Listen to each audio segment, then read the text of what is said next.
Hello, everyone. We have a new episode of IITT, the International Interactive Technical Talk.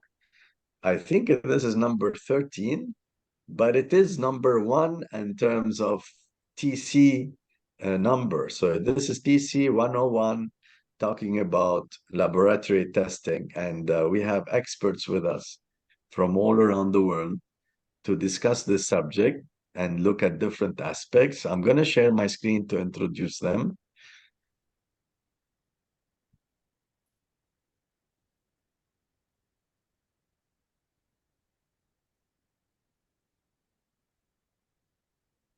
So with us today is Professor David Airey from the University of Sydney in Australia. Wide experience of experimental geomechanics and lab testing. Also with us is Professor Irene Rocchi from Denmark, University of Denmark, also associated with TC101 on lab testing, ground characterization, lab testing, of course, field testing, geological carbon storage, and welcome to this episode. David Reid, Dr. David Reid, Research Fellow, University of Western Australia, Tailing Laboratory and In situ testing. Can't wait to hear about this continuation in tailings because we had already one episode on tailings. And Erica also, associate professor from De La Salle University in Philippines.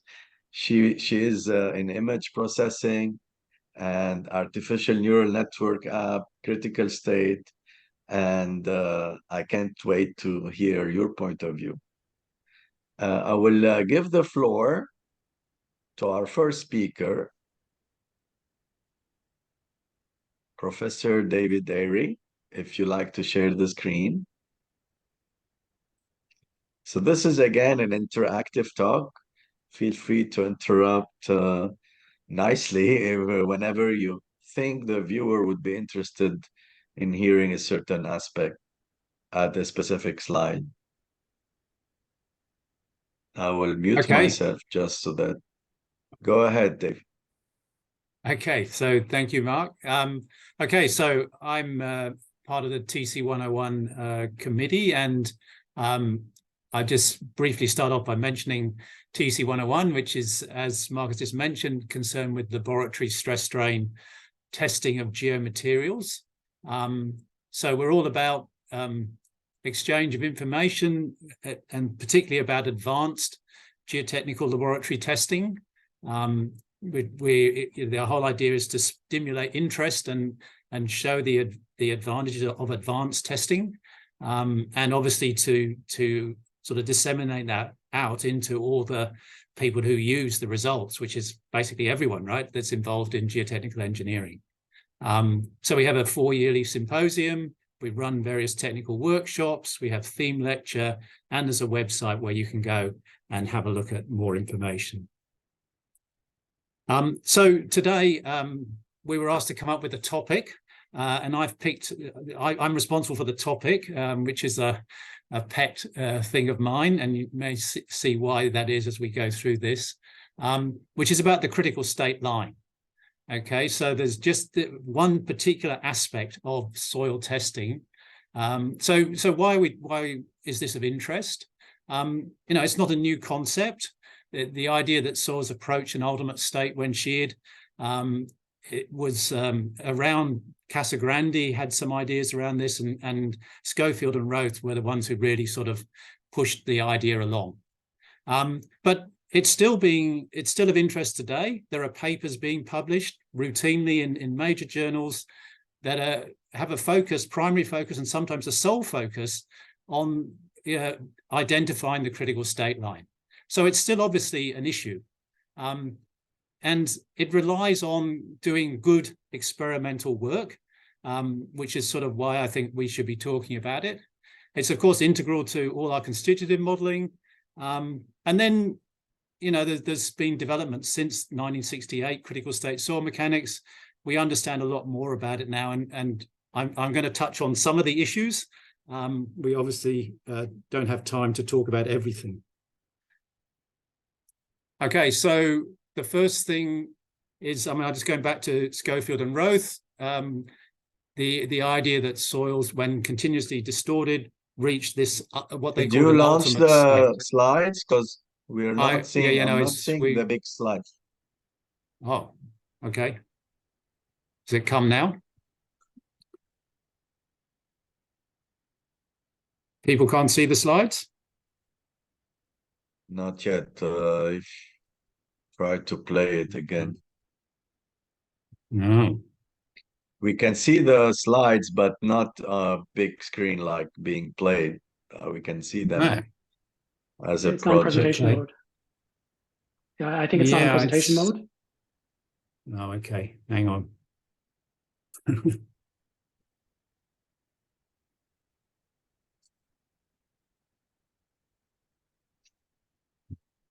That better? Yes. Yes. Okay. I don't know what happened there. Okay, so yeah, so the idea of the critical state line is it's a unique line, and of course the important thing is it's a line in a three-dimensional space of shear stress, normal stress, and void ratio. And I think the important bit is the void ratio bit. That's where all the challenge lies in from the experimental point of view, is in getting the accurate measurement of void ratio. So what I'm going to do, just to start off with, just present some data. Now, there's a very large number of experimental sets of data that show that the idea works. Okay, so I'm just taking a particular set of results. Now, this is actually for iron ore fines, but really it could be almost any material. So we have various drain tests, undrained tests, and the black squares represent the ultimate states at large strain, where we reach a steady sort of condition where nothing is changing. And they're both monotonic and cyclic tests represented on this chart. So you can see that the data all come to, and we can define a nice line through those points in terms of the void ratio, and in terms of the deviator stress P dash, they all line up very nicely at the end as well. So there are many sets of data showing this. If we look at sand, it gets a little bit more tricky because critical state line tends to be curved when we plot it as void ratio against P dash. So there's two issues I just want to mention here. The first one is, if we look at some points down here, we see that the end of the test is some way from the line. And this has been one of the issues with the critical state line, is that, well, does it really exist if you can never get there? Okay, maybe our other speakers will talk about this a bit more. But the other thing is that we have an equation here, and indeed we can get a straight line if we plot log E against log P dash. But it doesn't have to be a straight line in void ratio against log P. Okay, so there's sort of two issues there. And then another thing just to mention is that there's a sort of a debate, and it depends on what you're used to testing, whether we think about state parameter or over-consolidation ratio as measures of the state of the soil. But they're both measures of how far we are from the critical state line, which is a way of thinking about how soil is going to behave. Okay, so I just put some comments down here about whether it really matters. Because if we actually have a linear line here, the state parameter is just simply related to OCR. It's just a geometry issue. So they're essentially the same thing. Okay, if we have a curve failure, then obviously there'll be some differences. But just mention these two parameters. I suspect our speakers are going to, I think one's going to talk about state parameter and another one's going to talk about OCR. Okay, so that's sort of fundamental stuff. Now, what I would like to do is to emphasize the difficulty of doing lab tests. It's easy to send someone down to the lab and say, you just follow the standard and we look at the results. But actually, getting good data from the lab is difficult. And it's hard to know if you've done a good job. So I'll just mention Atkinson gave a ranking lecture in 1999 where he said 80% of the tests he'd done were rubbish, which is obviously quite extreme. And so we want to move from that position to we're getting a much higher success rate. And so my view is that the critical state line is a critical part of that. And so I'm suggesting that from the lab testing point of view, you want to make the critical state line your friend, because it can give you confidence in manipulating the data. So obviously that I'm making an assumption that we will end up on a critical state line, but most of the data suggests that that's the case, right? So I think this is important, particularly for students doing the tests, for their supervisors in assessing the data, and for people reviewing the data at the end of the day, that we're expecting this to occur. Okay, so there are issues that you need to go to large strains to make sure you've reached it, and then there's a debate about whether we've got there. And in my experience, when you don't reach the critical state line, the reasons are often to do with faulty calibration, failure to take zeros correctly, and just generally poor technique. So really, my points at the end there are really, you should look to see if you're doing a number of tests on the same material, we're expecting it to line up with the critical state line. And if it's not, you need to look carefully at the data. So I think this is an important thing that we can make use of. And I have a list here of all the things that go wrong in particularly triaxial testing. I'll just very rapidly run through them, but this is based on my experience. So salt water is the #1 problem. That will always cause trouble. If you have highly compressible soils, they bend and distort, and it's very hard to test. Frictionless ends, I think we're going to hear more about that, but in my view, it's not worth the trouble, but maybe I'm wrong there. We have a lot of taps on my triaxial. I think I have about 15, sort of as the standard, and every one of those is a potential leakage, and they do leak over time, so that's a problem. And then there's the whole range of other issues, right? Pressure transducers that are hard to not break. The testing rate, and when you have creep, when to start the test is a problem. Internal instrumentation, if you use it, it doesn't agree with the external. And then what do? You have to correct for area. So you need to have reliable volume changes. That's not always the case. Trimming samples, if you're testing real soil, it's really hard to trim samples and not disturb them. And then there's a whole lot of issues that follow. There's different ways of connecting the top platen to the loading ram, rigidly, flexible with some restriction, and all of them have consequences. And then how you measure the moisture content at the end. There's a recent paper suggesting you should freeze the samples, and saturation can also be a problem. Okay, so there's a wide range of issues that can occur and lead you to not having good data. Anyway, I don't want to dwell on them. I just want to raise the issue. I like this freezing trick. Does it work to get the final moisture content?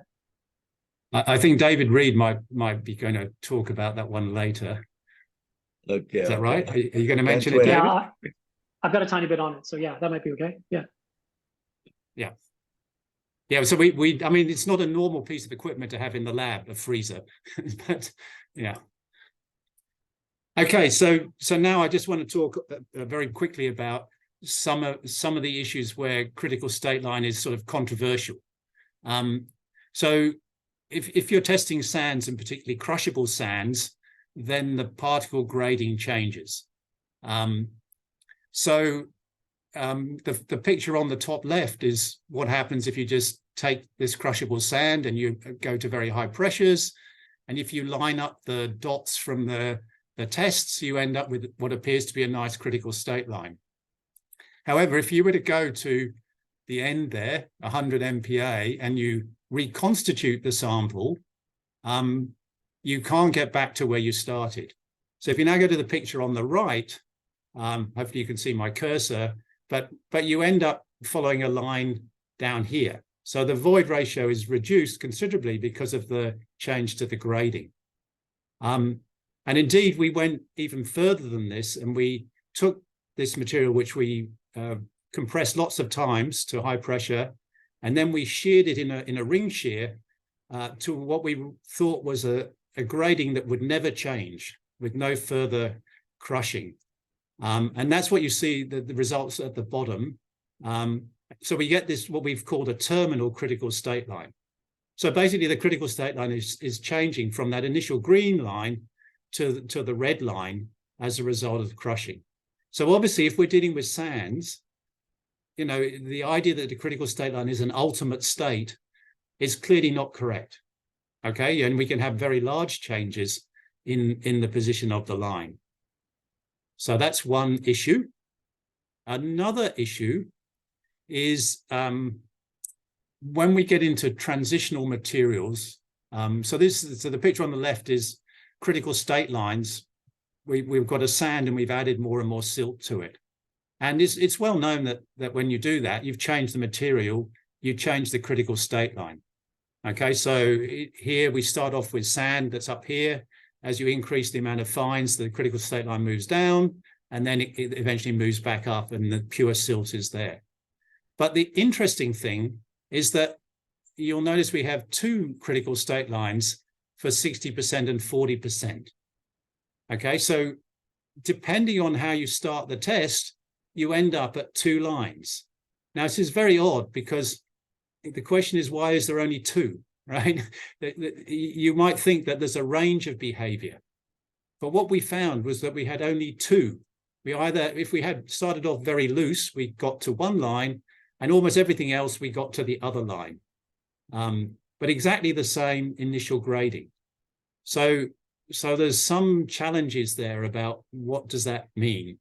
And the pictures on the right are just a different material, a well-graded material where we've added fines, and the same thing happened. So these are transitional materials that they're tricky. Okay, so these are materials with significant silt contents, and that seems to be where this issue occurs. And my final non-unique critical state line issue is really related to the previous one. And it's a sort of a structure thing. So this is some tests that we did on dense asphaltic concrete. Okay, so this is basically a granular material which is asphalt. So the voids are filled up with bitumen. And for reasons which we don't need to go into, we did some, well, okay, so basically when you do triaxial tests on this, the asphalt means you have to go very slowly. So what we actually did was to reconstitute the material without the asphalt. And there's some results down here. I don't think you can entirely see, but basically the asphalt, the bitumen makes no difference to the behavior. That's essentially what we were showing down here. But while we were doing that, we started off compacting them to a much lower density. And then we found we got to this critical state line here, which was quite different to what we were getting to with the dense lines. So what we tried to do was to see what was the structure that was causing this. And this is the picture down the bottom here. So with the dense soil, basically the fines are sort of evenly distributed in the voids, and the large aggregate particles are in contact. Whereas when we have the loose arrangement, what we saw was that the fines particle was sort of the bridge between the larger aggregates. So what we can see from this is that we're getting two critical state lines, but also it's related to the structure. So the arrangement of the particles can be quite important. Now, again, we only saw two critical state lines. It's kind of odd, right? Why there shouldn't be a range in between here, but this is how we found it. When we did do some tests, it's not shown here, in between, and not with this material, but with other materials that do this. And they can sometimes go to the right and sometimes go to the left, but they never stop in the middle. Anyway, that's from research for someone to do in the future. That's Okay, so just very, to very interesting. yeah, So I that's- saw from the picture, like you go from dense to very, very dense or to flocculated formation. Do these two lines represent such a structure in the particles? okay, so okay, what we were trying to do, I mean, so what we've done is we actually impregnated them with resin when we compacted them, and we could see the structure. What we would like to be able to do would be to take them to the critical state and to then impregnate them with resin and see if that structure is still preserved. So we believed, so this was Catherine Quires who did this with me. We believed that we had preserved the structure, but we could not get the resin to impregnate into these samples at the critical state. We tried various things, but yeah, so it's still unclear, but I think the structure is preserved. That's what's going on. Did you try freezing them? No, we didn't do that, but you still have trouble cutting it, right? Ultimately. Oh, no, I mean, I was thinking to freeze it and bring it to a CT scanning. Yes. Well, I don't know, yeah, maybe you cannot see anything, but I'm just okay, yeah. So the challenge is that it does have all these fines in it, right? So then that's a challenge for the CT scan. But yeah, look, I think with the modern CT scans, we could probably do that now, but we didn't do that. Yeah. Okay, so I got two more slides before we move to the next speaker. So the first one's just kind of a summary of what I've said, right? So there's a lot of data suggesting that a critical state line exists, and which demonstrates that it works for a whole range of soils, sands, clays, and even silty materials. And one of the messages I've been trying to given in this little short talk is that this is actually useful because we can use it to help us assess lab test data, because that's actually a very difficult task. And then there are some cases, as we've just been looking at, where a unique critical state line is not so straightforward. And so structured soils, transitional silty soils, where we can see two critical state lines, when we have particle crushing, and so either weak particles or high stresses can lead to trouble. And then natural soils. So I didn't actually mention about natural soils, but I mean, if we just go back to the slide where we had changing the amount of fines with the sand, and what you can see is that if you have a natural soil which is variable, there's going to be variation in the critical state line, because as the grading changes, the critical state line changes. So we have to be careful in applications to practice to make sure that we're looking at the same material. Okay, now my final slide is just about the teaching of the concept. Okay, and I'm wearing my other hat here, which is I'm probably outside my brief, but as deputy chair of TC306. So one of the issues is about whether we should be teaching students about the critical state line. And this came up there was a debate in geotechnical research in 2015. So Carlos Santamarina was saying we should be teaching first principles, fundamentals, and critical state line was sort of on his list. But there were other views from more practically focused researchers, and Laurie Wesley, who, as you'll see there, says teaching material that has little or no relevance to practical engineering, such as critical state soil mechanics, should have no place in undergraduate courses. So I wrote a response to this in one of the TC306 conferences in Brazil in 2016, where I would strongly argue that the critical state line, not the rest of critical state soil, but the critical state line itself, should be one of those core concepts that we teach. And the reasons are there, right? It It provides explanation for strength, apparent cohesion, undrained, drained behavior. It's easy to explain the importance of the initial state. We can see volume changes are going to occur as we move to the critical state, whether positive or negative. We can link consolidation and strength all in that picture, and we can explain, with a simple dilatancy model, why you get peak friction angles bigger than the critical state. So I think all those are really important things, concepts that students should understand at a basic level. Anyway, that's my view, and that's where I'm going to finish now. And I'll stop sharing. Thank you so much. And from what I understood is that it's also a quality control, can be used as quality control for lab testing. So you can validate the lab testing results, right? Yeah, basically, I mean, that's what I do with my students, is that I get them to, plot the results out, and then we look at the critical state line. And if they're lining up, I'm thinking they're doing a good job. And if they're not, then we start asking questions about, well, what's gone on here. I mean, there could be reasons, but we need to start looking at the data and make sure that you've got everything correct. So I think it's a great tool to help, just have those conversations and try to work out where their problems are. I support you teaching it at the undergrad level. Irene, are you ready? Yes, and I think it's a very appropriate. I learned after this introductory talk, because I guess, unlike the following two speakers, can you see my screen? Not yet. Not yet.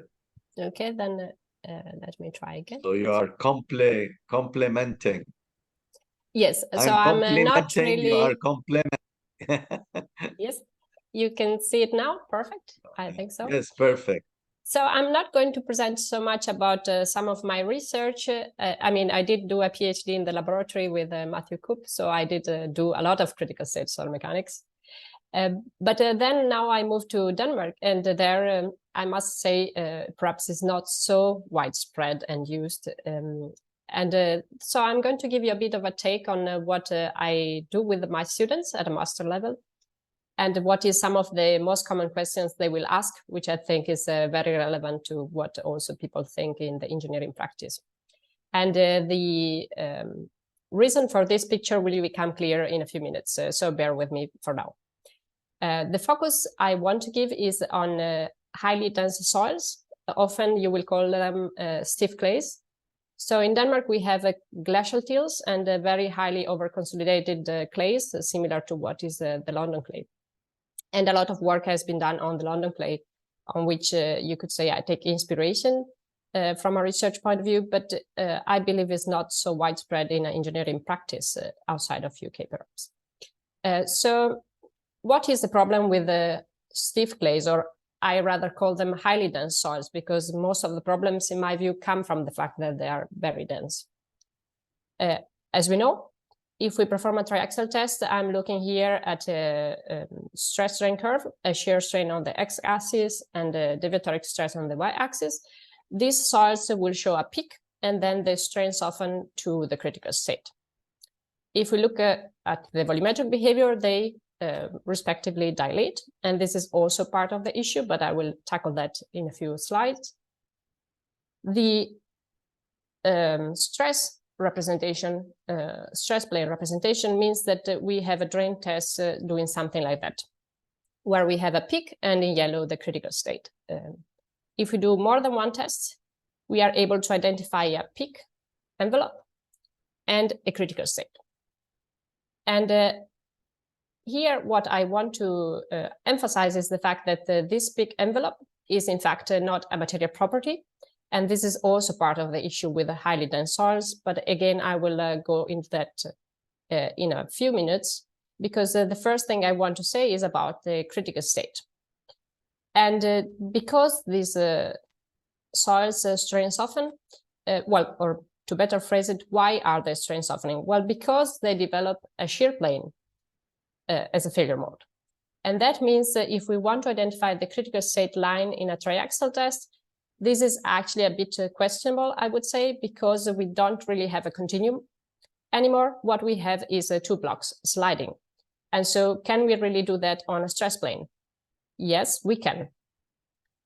We just need to think about it more like a direct shear test, in fact. And we do have a axial stress and a radial stress. All we have to do is measure this failure plane inclination and decompose the forces on this plane.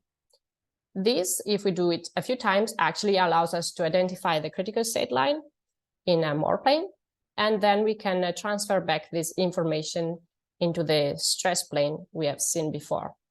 And here I am curious to hear about what is the engineering practice where you are, because I would say in Denmark, it is really not that common that people will routinely measure this inclination plane. And it's so cheap and easy to do. And it really can help in the interpretation, in my view, of the critical state. So I don't know, what is your experience? Do you see this measured often?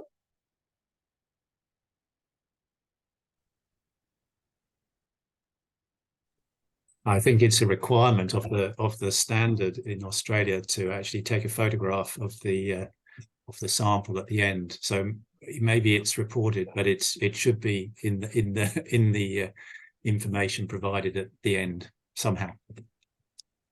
Yeah, in the US, there's no number, just the photographs as a routine, not research project, but in the practice, in practice in the industry.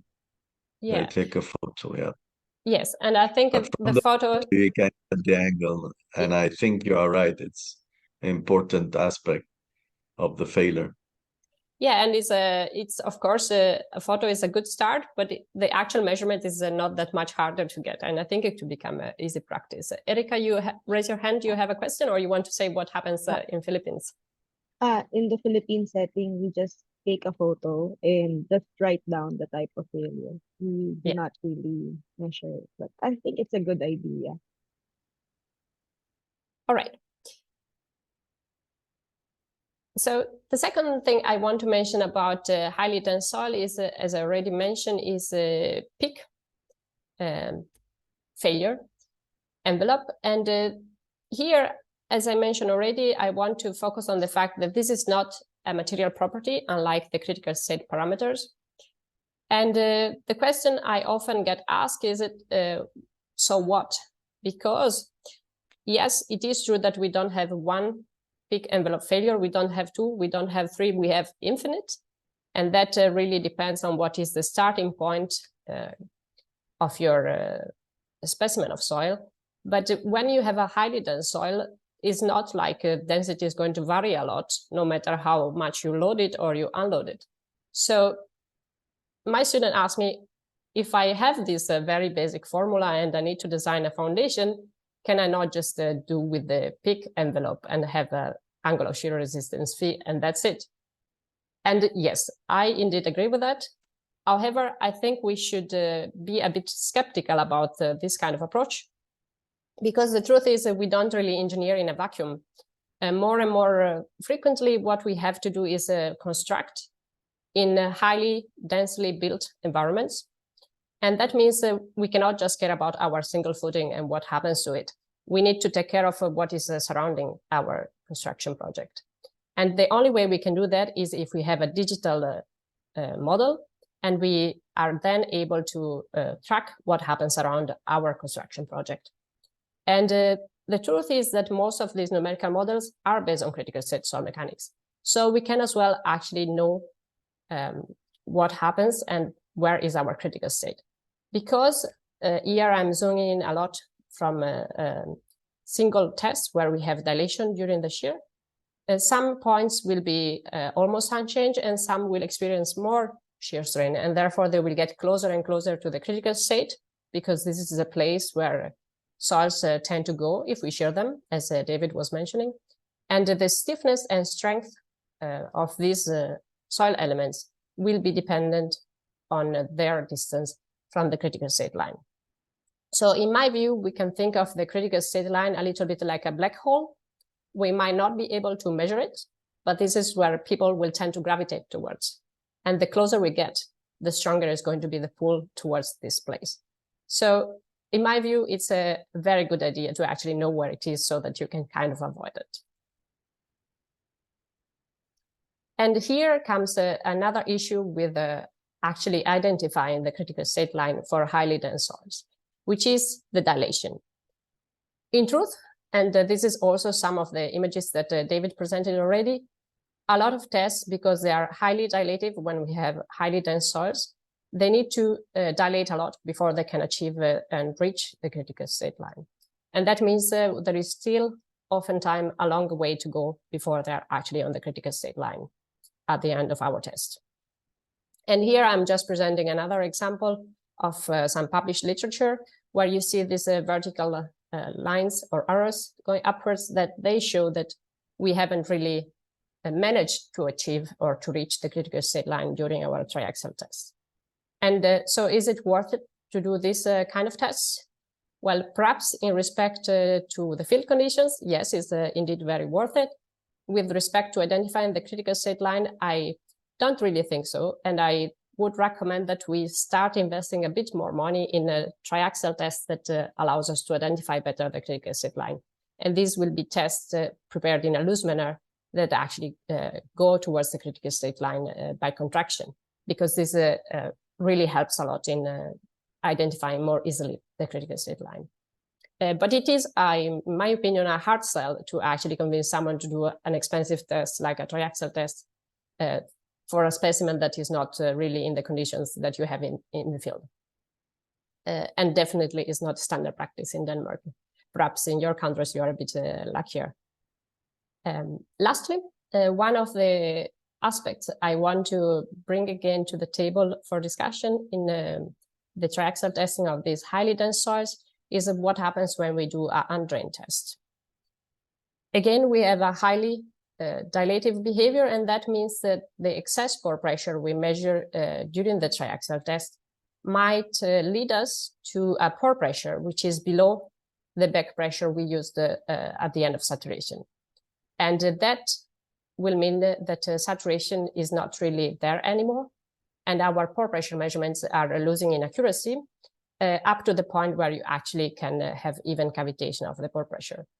And this is one aspect of the problem of saturation with highly dense soils. And if you have clays, I think you have the additional aspects that to start with, it might be very, very difficult to saturate these materials. I'm a bit curious because David had on his bullet point list the fact that we do saturation too fast. And I really don't know. I find this a very challenging point in testing in triaxial cells stiff clays. It is a very, very hard task to saturate them. And I'm curious to know any tricks you might be employing. So to very briefly conclude and summarize on what I think about testing highly dense soils with respect to critical state, we need to bring in more consistency in measuring the inclination of the failure plane at the end of tests, in my opinion. We need to be very aware that peak strength is not a material parameter, and critical state instead is, and that's why it's important to know where it is. Also, I recommend investing a bit more money in WISE testing to identify critical state parameters. And more of an open question mark is about saturation. How can we improve this and put ourselves in a better position when we test undrained? If I have time, I actually would like to raise the last questions, which is very specific to my geographical area. And that is, I need a bit of help, because our tests do not comply with critical state soil mechanics for the reason that there is a tendency to perform tests on a 1-to-1 height to diameter ratio. And the main reason for this happening is that a lot of these very stiff materials have pre-existing fissures, and they will tend to actually not fail at 45 plus minus phi, but on pre-existing failures. And in order to avoid that, of course, height to diameter ratio of 1-to-1 helps, but are we really measuring anything useful in terms of critical state parameters? And that is a little bit of my questions. Here, I'm just showing an example of a typical test. This is a very highly over-consolidated material. And as you can see, we do not observe a peak because we have a 1-to-1 ratio, but also we observe contractive behavior in terms of volumetric strain. So what is it that we are measuring at the end of this test? I don't know. And I am actually a bit curious to hear what is your opinion about that. I can answer the saturation thing. Okay, yeah. so I don't, it's not really relevant to your problem, but so I've done tests where we've put benders in the triaxial, right? And then if you rapidly ramp up the cell pressure and the back pressure together, yes, the assumption is that the effective stress is not changing. But it takes time for that pressure equalization process to occur in the sample. So if you do it too quickly, you actually end up consolidating the sample because the external pressure is going up quicker than the pore pressure in the center of the sample. So that's the issue. So it's really a problem for soft soils, not for stiff soils. Yeah. Yeah. But indeed, for fine grain soils, it is more of an issue. No, I don't have any answer to this question.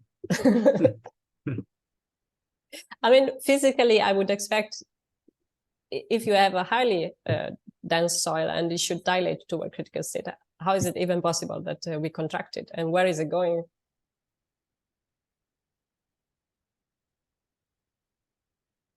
I don't know. Yeah, it's I mean, an open question. Okay, so I mean, look, just a random thought, but one problem that you could have is that the strains just aren't big enough. You know, sometimes you have to go to 50% with highly compressible soils, right? 50% to get to the critical state. So maybe just stopping at 15 isn't enough. You need to keep going. Maybe things will turn around if you keep going, but I'm not sure. It would take forever, right? That's another problem. Yeah, a good point. We can test that actually. All right, so that is it on my side. I will give room to the next speaker David, then. Or unless you have questions. If David could not answer this question, definitely I cannot. I'm more of a big piling guy and deep excavations, but this is such an interesting topic to me. I'm fascinated. David, your turn. Thank cool, you, thanks. Irene. This is I think this, hopefully, I think this will tie in pretty well with what's going on. So hopefully, I'll just make it full screen here. Sorry. Okay, so luckily, a lot of the introduction is kind of done. So this makes my job easier. So I want to talk about, I guess, the use of CSL in tailings and mining and tailings related areas, which is quite a common, or one of the areas where it's probably used almost the most these days. That's the Cadia failure there, and just a critical state line for a silt tailings, just for images. To give you an idea on how maybe the industry's changed in the last 10 or 20 years, I went through the electronic proceedings for the Tailings and Mine Waste Conference. This is probably the premier tailings like practice-based that consultants and mining owners go to every year. And so I went through the proceedings and found how many times the word CSL would appear in the proceedings per page. So it's because each one's got a different length proceeding, so to normalize it. And before about 2015, you're seeing CSL very little in this forum, which is interesting. But then you see a real spike from about 2019 on, a spike in 2019, and then a new maybe plateau, you could say, beyond that. And that's interesting, I think, because what was happening in that period, were if you followed the tailings disasters that have been occurring, there's a number of failures happened in that period. Flow liquefaction events, Fundão in Brazil, apologies, typo, and Cadia in Australia being two of the prominent ones. And while the failures themselves raised awareness, what perhaps raised more awareness of the use of the CSL in tailings practice was the failure reports, because people had to come and then do investigations, try to figure out what happened. And all the techniques applied were pretty much based on use of the critical state line. There's a number of them. They're really good reading if you're maybe not working in tailings that much and want to see what's being done in the tailings kind of state of practice, I guess. But the main thing would be that all these different reports use the CSL, measure the CSL for their tailings, use critical state-based constitutive models in their analysis or back analyses. So people all read these, and then that caused the industry in a wider sense to pick this technology. It had been around for decades, as has been highlighted, but its use has really spiked in the last 5 to 10 years because of all these things that have been happening. So that's kind of just to give a bit of a survey on where we are in the tailings industry on use of the CSL. So definitely, I think everyone in the tailings industry would say that it should be taught at an undergrad level, undoubtedly, I think, based on this at least. Just some applications on where it's being used, where I see it being used most often. And that would be in CPT interpretation methods, refining the screening techniques or more advanced techniques. They're almost always based on a critical state-based approach, unless they're purely empirical. Also, it's being used to compare in situ densities to the critical state line for a same or similar material. That helps people get an independent measure of whether their tailings might be loose or dense. Unfortunately, they're often loose, but it can help inform that decision. And also as an input to constitutive models, because in the tailings practice, and I guess more broadly, the vast majority of models being used are based on a critical state cell mechanics, or have a critical state line as an input, if you will, to their logic. This is just an example of where CPT interpretation methods are based on. This has been going on since the late 80s from Beam's work and Jeffrey's work, where interpretation of calibration chamber data was then used in the context of state parameter. So then the entire framework of first empirically and then using spherical cavity or now full cone modeling is often based on Norsand or maybe CASM, depending on who's doing the work, or maybe Sandy Sand, all of which require critical state line input or are based on the principles of critical state cell mechanics. So we see in our CPT interpretation methods often. Another area we see in tailings a lot is where one might measure the critical state line on a sample and then compare that to the density for the same sample measured in situ, usually using a water content for a saturated zone. Because often the challenge we face in tailings is that we can't recover intact or undisturbed samples in any kind of way that we could test them reliably in the lab in an intact sense. We're often working with reconstituted samples of sandy silty sands. So being able to take a critical state line and compare it to density for the same sample in situ is a very useful way to get an independent measure of whether the CPT techniques are giving a reliable answer, because some of the implications of these decisions can be significant in terms of whether a TSF might have to close, a tailings dam might have to close, or whether enormous buttresses might need to be created for those structures. So having just one data channel tell you that the tailings are loose and liquefiable is not ideal for that type of important decision if you can avoid it. So it gives you an additional data channel, and then this critical state line can then be used in the constitutive model for that analysis of this TSF, or to refine the CPT interpretation techniques used on the data being obtained around the site.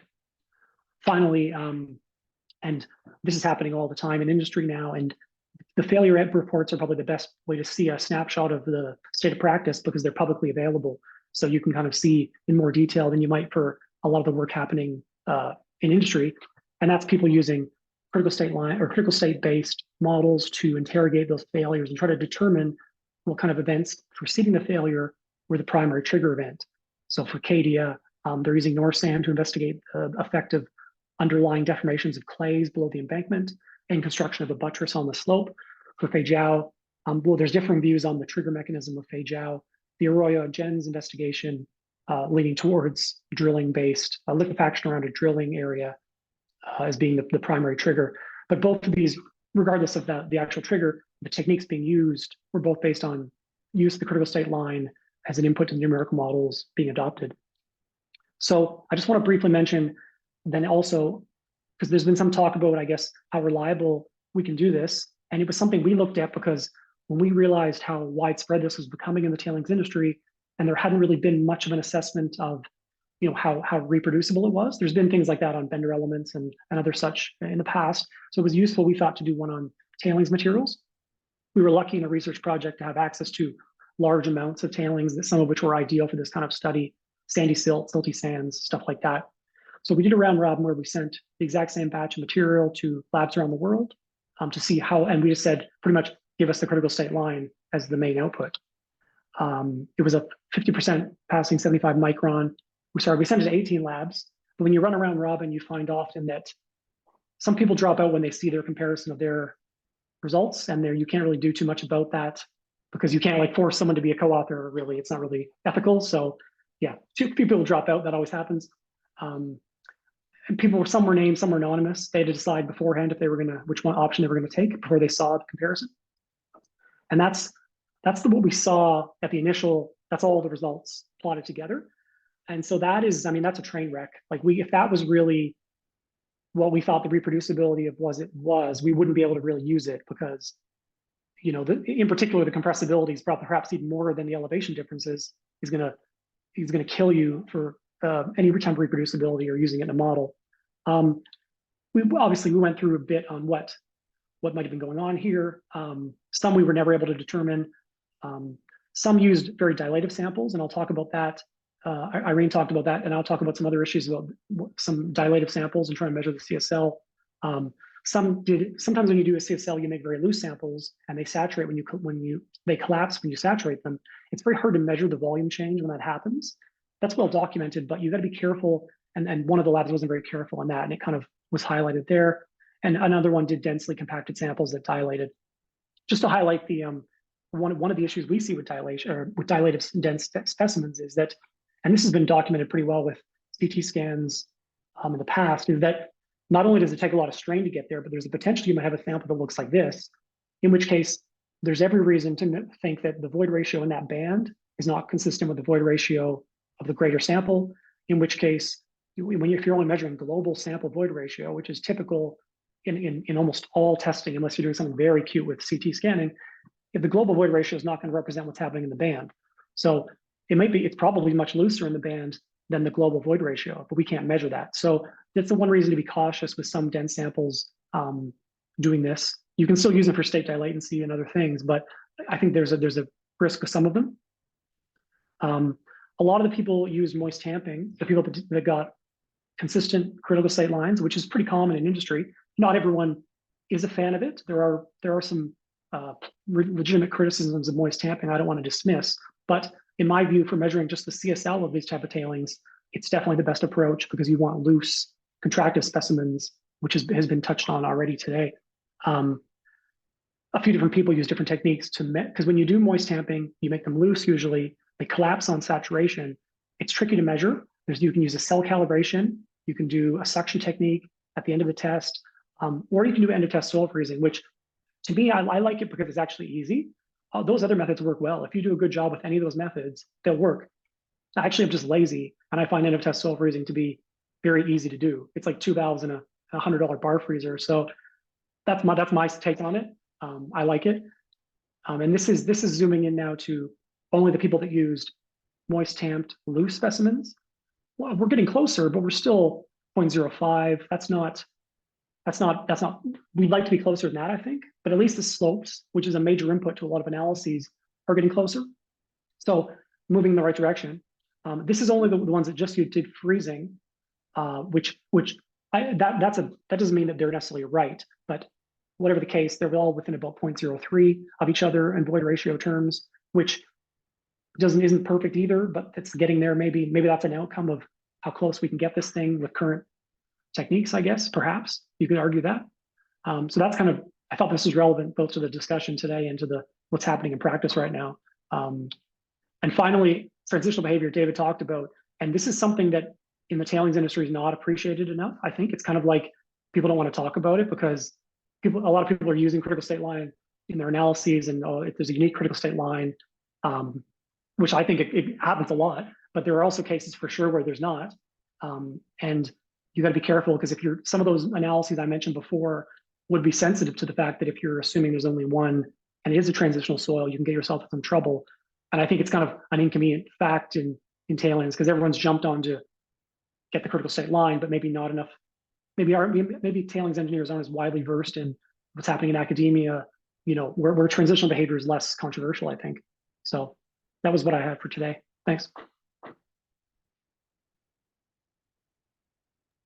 Thank you, David.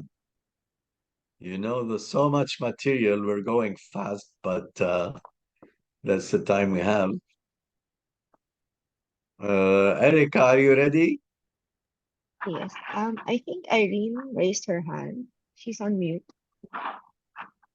You're on mute. Thank you. Sorry, I just was curious. This There you go. hand of test freezing you don't freeze in the cell, if I understand correctly. You actually freeze after taking the specimen out of the cell? Yeah, what you usually would have is you have a slightly modified platen, so you can isolate the sample with valves, for example. And then, so you take the cell off, the sample kind of collapses because it's like a saturated silt. It won't stand up very well.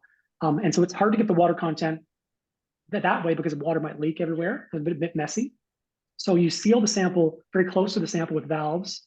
Then you can put the entire sample in the membrane into a freezer.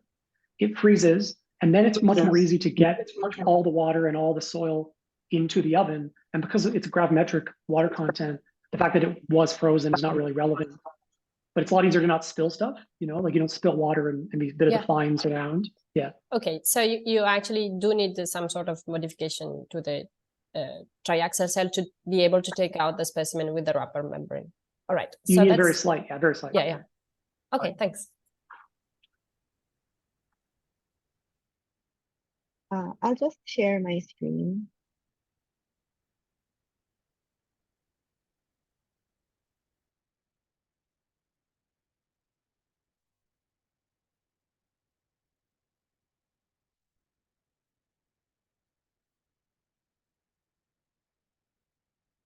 Yeah.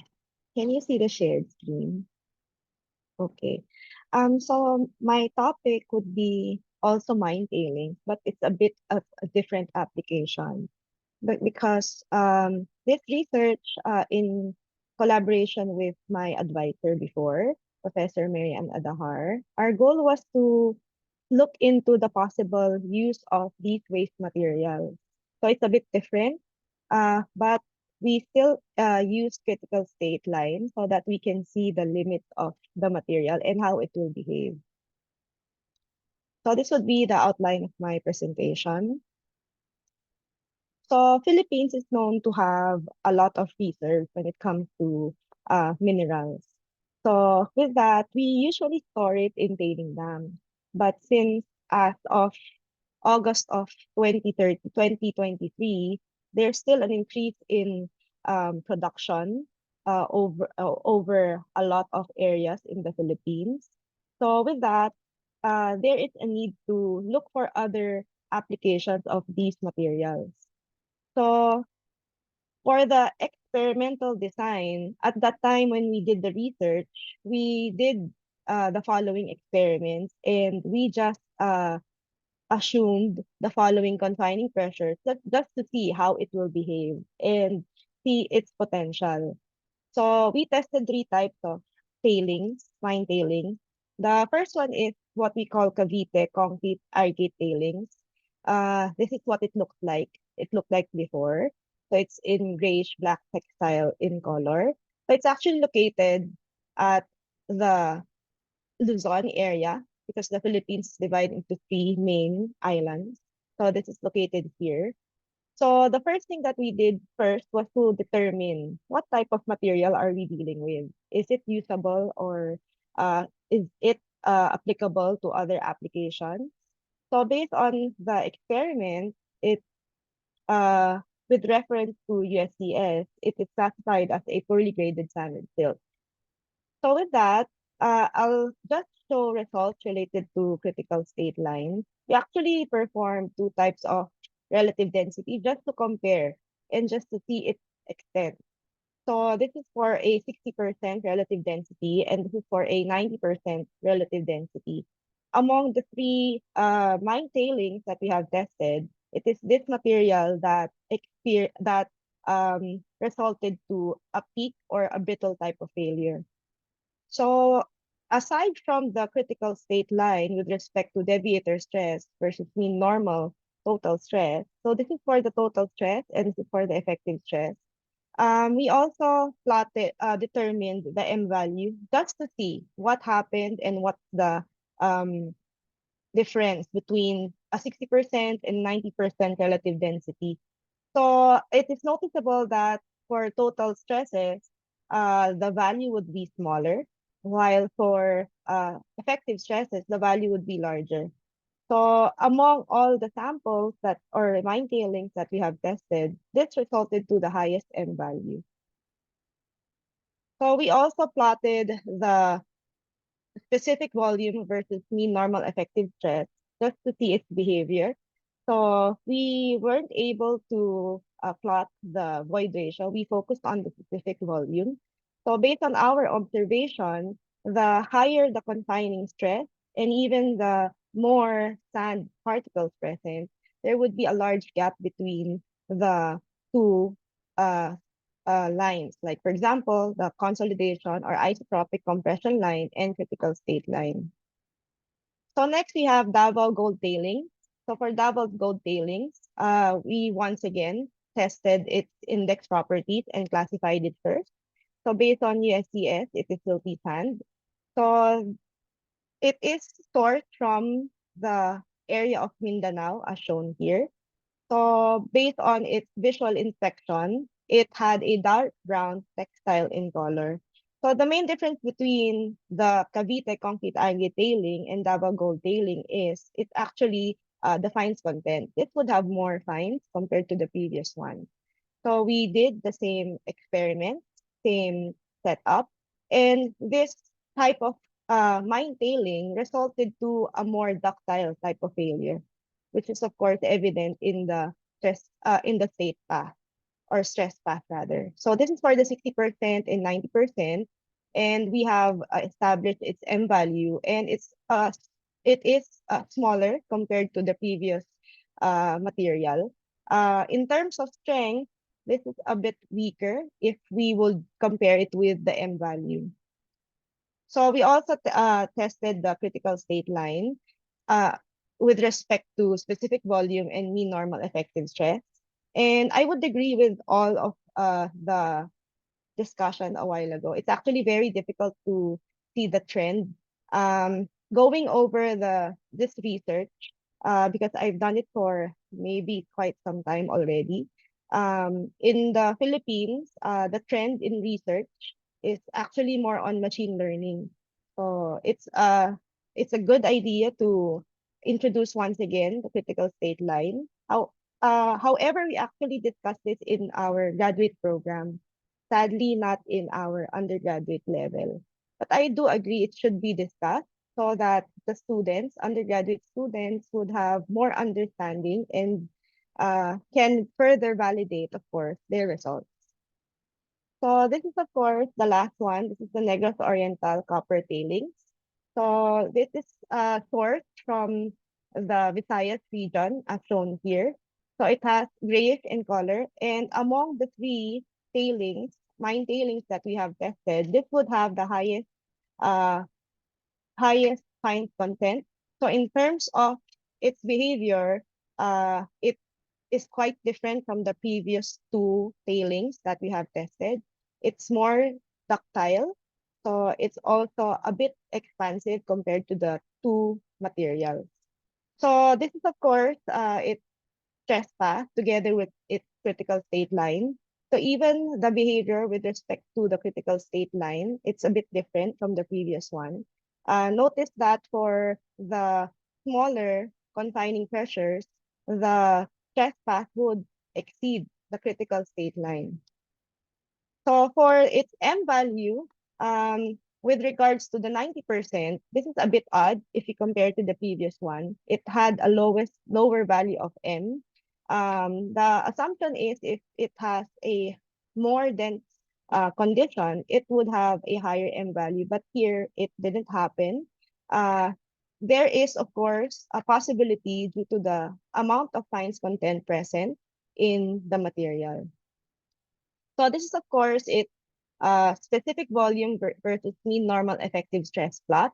So as shown, there's also a wide gap between the two lines, of course, due to change in relative density, and of course, the contribution of the confining pressure and how the material was prepared. The material was prepared by moist stamping because at that time, that is the most suitable technique that would help us create a cylindrical sample. So as a conclusion, based on the research, the composition of the particles usually dictates the strength of the material that can be observed from, of course, the different materials that was tested. With respect to the results, it is the Cavite concrete aggregate tailings that will be suitable for embankment construction, but it is not full replacement. So it was determined from the stress path and critical state parameters obtained. They were dependent upon, of course, with respect to the stresses and, of course, the relative density that was present in the sample. So this is actually my last slide. Are there any questions or comments or suggestions? I'd like to congratulate you on all this work from 3 different regions of you. your beautiful country. I just came from the Philippines. Yeah, it's a bit of It's really it's sad that we weren't complementing each able to other. I meet. like that. It's okay. Next time, I will come Yeah. back. I love the Philippines. Oh, that's good. That's good. But just to give you an idea, we actually had a hard time getting the samples. Some of the mining sites that we have collected are actually closed now because they have stricter rules nowadays with regards to running mining sites and collecting data as well. I wonder if you had the chance, you or any of the speakers, to look at the Mine Tailings IITT episode we launched from the very beginning. I think it was the first one. Did you look at it? Take a look at it. Yeah, I did. Okay. All right, guys. I think it was a very nice episode. I learned a lot. I don't dare ask questions because I have to ask you in private.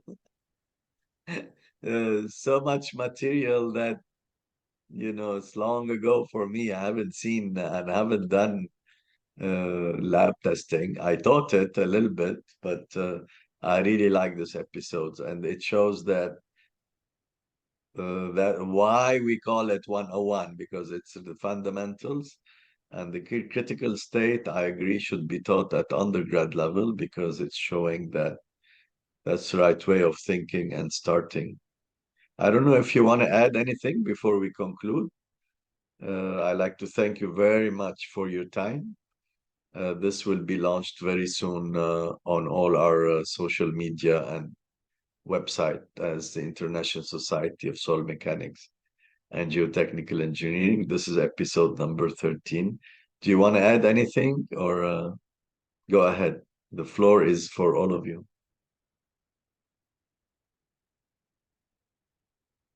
I just want to thank you for this opportunity to meet together and speak about the critical state. Thank you, Irene. I think I will steal some of your animated ideas on how to present. I really like the photos instead of just reading a slide. Thank you all, and hope to see you in person very soon. Thank you. Welcome, Thanks. welcome. Thank you for the opportunity. Bye. No, thank you. Bye. Thank you for Bye-bye. organizing this. It was Yes, good thank you. initiative.